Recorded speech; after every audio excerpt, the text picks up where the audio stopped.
వికారాబాద్ జిల్లాలో ఓ మహిళ ఆత్మహత్యాయత్నం కలకలం రేపింది. వికారాబాద్ మండలం రాళ్ల చిటంపల్లి గ్రామంలో పారిశుద్ధ్య కార్మికురాలుగా పనిచేస్తున్న అంజమ్మ పురుగుల మందు తాగి ఆత్మహత్యాయత్నానికి పాల్పడింది.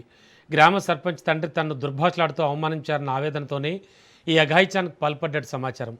స్థానికులు గమనించి అపస్మారక స్థితిలో ఉన్న అంజమ్మను వెంటనే ఆసుపత్రికి తరలించారు. ప్రస్తుతం ఆమెకు వైద్యులు చికిత్స అందిస్తూ ఆరోగ్య పరిస్థితిని పర్యవేక్షిస్తున్నారు.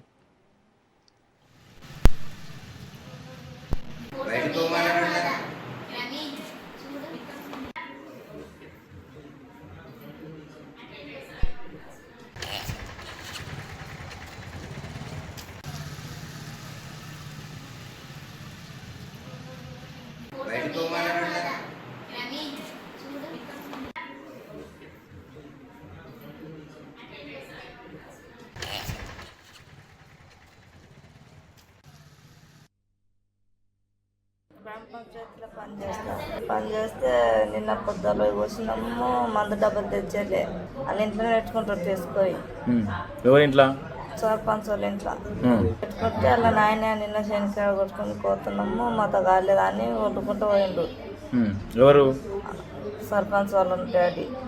సరే అయితే మన అని నిన్న పొద్దున్న దాకా బూట్ వేసుకున్న బాగా కారణం వస్తున్నాయి, జర అడ్డ మురుగు పెద్దరిని అట్లా అవుతుంది, సాయిదాలు ఉండాలి అని నేను అన్నా. అయితే మన నేను అట్లా కూర్చో అన్నాడు. ఫోన్ చూసుకుంటా జర అడ్డ మురిగినా. ఫోన్లో చూసుకుంటూ వండుకుంటారు, పోవాలి అక్కడ ఎవరినైనా పెట్టుకుంటాం ఎర్రలో అట్లా నోటికి ఎట్లా వస్తే అట్లా తిట్టిండి సర్పంచ్ వాళ్ళు. ఆయన తిన్నాక పోయినా, ఆయన విన్నాక జరపానం బాగాలేదు. కొన్ని రోజుకొని లేపుకుని మళ్ళీ అదిపోతాడని మళ్ళీ రిటర్న్ పోయినా. పోయి ఆయన ముగ్గుల్ని తిట్టిండే, నాకు ఇతను అనిపించి ఆయన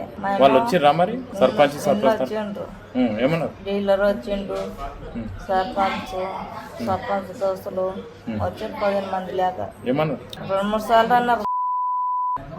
అయితే మన ఎవరి పాప మనకి అని అందుకని పని చేసిన నేను. కానీ నిన్ననే ఇక మనుషులు తిట్టాలని ఇక